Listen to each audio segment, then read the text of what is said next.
Hello and welcome to this wee video about Celebrant Training. I'm Celebrant Lindy, and I'm assuming that if you've clicked on the video then you are perhaps thinking of signing up for some Celebrant Training and looking towards celebrancy as a new career or a part-time career, or at least you have some sort of interest in Celebrant Training.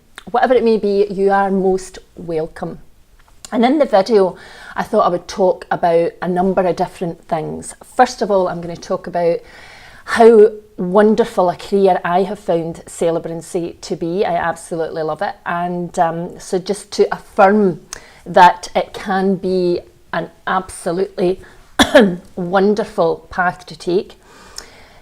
But then secondly, I thought I would talk about considerations before you jump into any kind of celebrant training, because there are some considerations to be made. Some people seem to think that you can do a celebrant training course and then the work's just going to come to you, and of course there's no such thing as a free lunch, and you have to make it work. So thought I would talk about that. And then finally, if you are still considering training, then why you should think about coming to train with me. So what's it like to be a celebrant?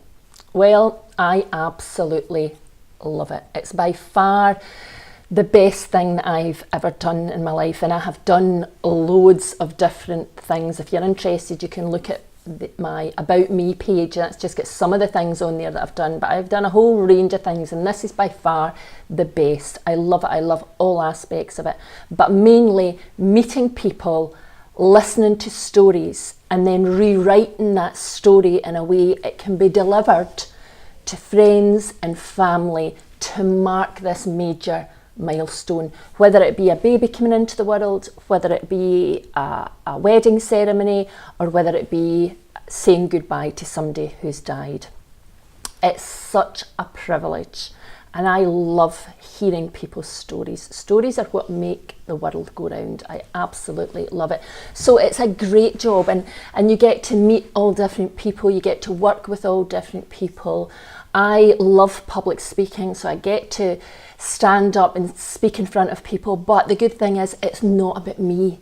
It's never about me. It's always about somebody else. It's about the couple, it's about the baby, it's about the person who's died, which is really wonderful because it takes your ego right out of the equation, and it's just you delivering the best ceremony or service you can for whoever it is that you're working for. So I absolutely love it. I could talk about it all day, but I just want to affirm that in terms of being mentally, emotionally, spiritually fulfilling, it really, for me, it ticks every single box and then some. But before you go ahead and jump into any training, there are some considerations to be made. And you will, if you are on any of the social media celebrant group pages, you will see people saying, oh, you have to do all your research, you have to check how many celebrants are in your area, you have to go and talk to funeral directors and see if they think it would be a good idea or if they would use you. You have to talk to crematoriums and get their take on it. I'm not saying you shouldn't do those things, absolutely, if you feel that that's important to you. But what I'm saying is, I didn't do any of those things. I'm just being honest. So I can't say to you, you have to go out and do them, because I never did them. I was working as a lecturer, but also professional speaking, doing a bit of professional speaking. So I was already very comfortable with standing up and speaking in front of large audiences, and I wasn't professional speaking all the time. And professional speaking just means that you're getting paid to speak. So I would maybe have 8 gigs a year, which, you know, it's not a career, it's not going to pay your wages, but it was great from the standpoint of being able to stand up and speak and be comfortable speaking to a large group of people. So I did have that advantage. Friends asked me if I could conduct their wedding. I did some research.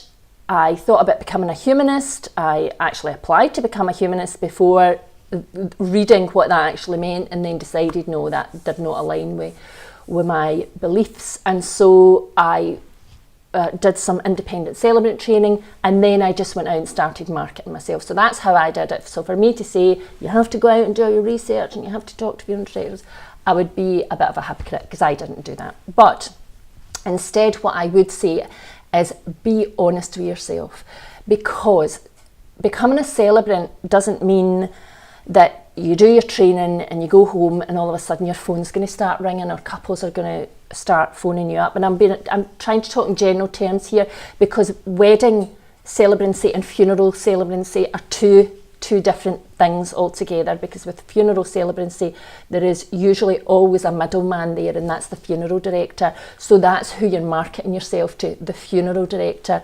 Whereas for wedding celebrancy and family celebrancy, you are marketing yourself to the target audience that you're trying to reach, whether it be couples, whether it be parents, whatever.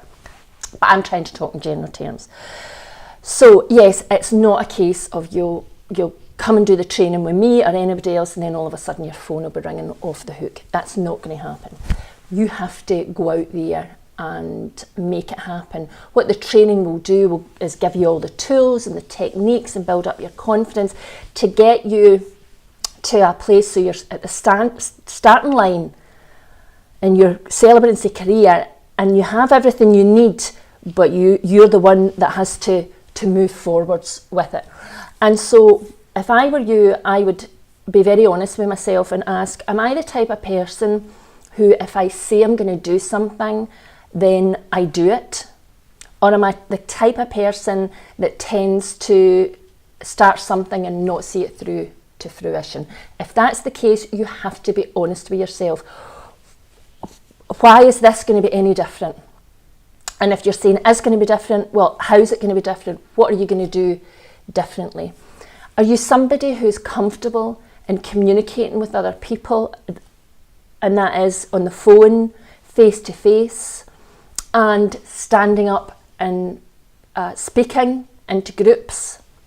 And if you're not, be very honest with yourself. You know, if you say to yourself, and I've seen it far too many times, celebrants who do celebrant training, and they will say during that training, at the end of the training, I'm absolutely terrified of public speaking.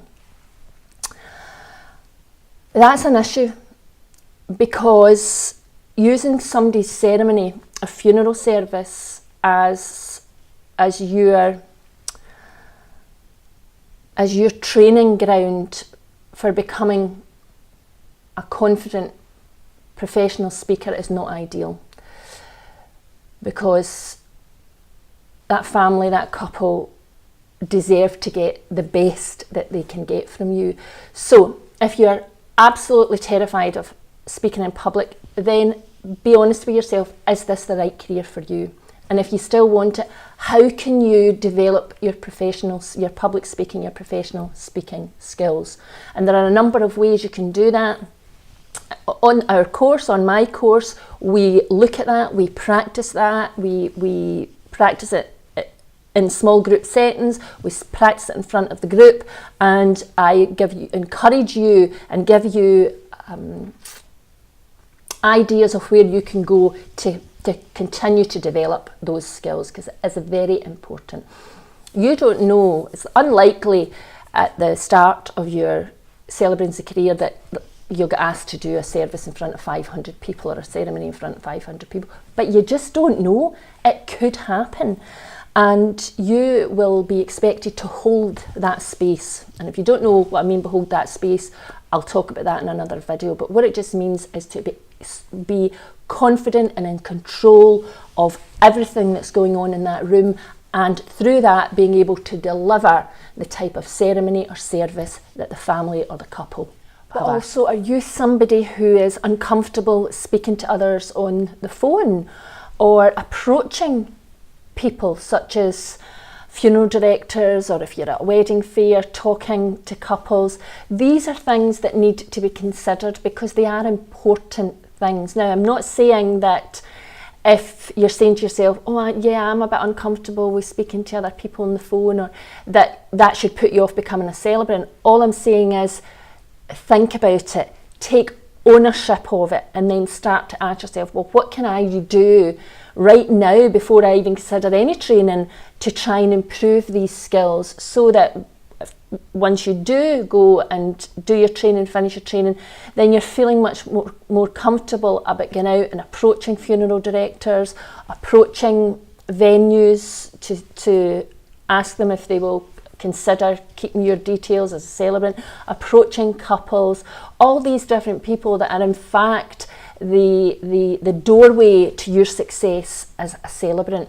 So it's thinking about these things, it's taking ownership of these things, so that when you do go and do training, you're starting from a very genuine, authentic place where you know what your weaknesses are, and you have a plan, both with the training, because the training should address all these issues, but afterwards to keep developing these skills, so that you don't do your training, come out your training, and then have absolutely nowhere to go, because that's when you find yourself sitting at home and the phone's not ringing and you're thinking, well, this celebrancy thing doesn't work.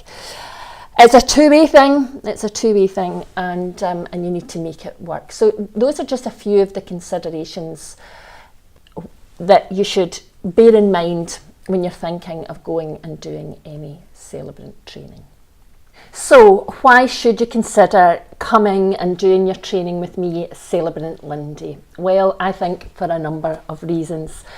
First of all, I come from a background in training and development, coaching, lecturing. So I've been a training manager. I've developed and written numerous, I was just going to say far too many training plans and training programs. I've delivered those programs. I'm a professional speaker, so I speak in front of large audiences. The largest funeral I've given to date has been 800, the smallest has been 2. So I know what it's like to hold the space for an intimate service or ceremony, and also for a great big celebration. I have only been a celebrant for 2 years, so I'm not somebody who came into this 20 years ago when there were only a few celebrants in there, for it was much easier to get a foot in the door. I came into this at a time when there are lots of celebrants, and had to find ways to make sure I was going to be successful. My independent celebrant training, how can I say this carefully? I don't think it gave me all the tools and techniques that I needed. It could have been much fuller. It could have covered a lot more ground. And so there was lots I had to work out as I went, and you're going to get the benefit of that. So I have filled in all those gaps in the training to make sure that we are covering all aspects of what need to be covered. Also, I'm quite a fun person, and I think training should be fun. It shouldn't be just morning to night of just boring listening to me talking. So the training has been developed in a way that it is largely experiential, which means you will be practicing a lot of the stuff that we talk about. We will talk a wee bit about the theory, but there will be lots of practice so that you can be trying it out for yourself, if you like. But also ongoing support. There will be there is a Celebrant Training Scotland Facebook page. There's a general one, but then there's one that's just for students, just for people that have come through the training, where there will be not only videos and resources to help you as you continue in your career, but also chances to come back and do some CPD, continuous professional development training, so that we are always honing our skills. There will also be the opportunity to have supervision, not by me because I'm not a trained supervisor, but there will be those resources there, because professional supervision is also important. It's a great resource for celebrants to have somewhere to go to talk about their work and maybe what's not working and how they can get better and things like that. So there will be so many different aspects to the training, but everything will be parcelled together in a way that it will walk you through what it's like to be a funeral celebrant, or walk you through what it's like to be a wedding celebrant, and all the tools and techniques and all the resources and the forms and questionnaires and everything that you need, that you can take away and you can begin to adapt to your own style, so that you can, once the training's finished, you can say, right, what next? Who am I going to call? So that you can get that first gig. So if you are considering training, another thing I should say is you should look at all different training providers. You know, I'm up here in Bonnie, Scotland. If you're down south, I would look at, you know, first of all, the Institute of Professional Celebrants. Stuart Morris runs that. Stuart and I trained together. And so I'd maybe have a look at that rather than coming all the way up to Scotland, because that's a very comprehensive course, accredited course. So I'd have a look at that.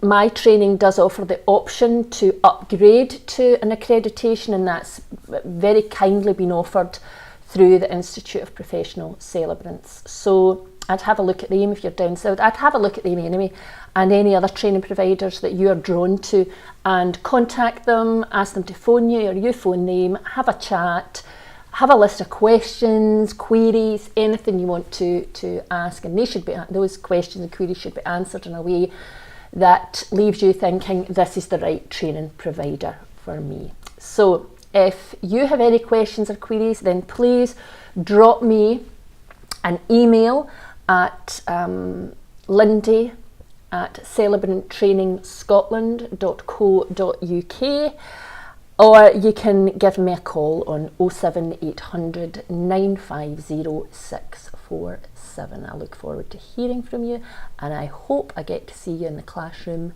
very soon.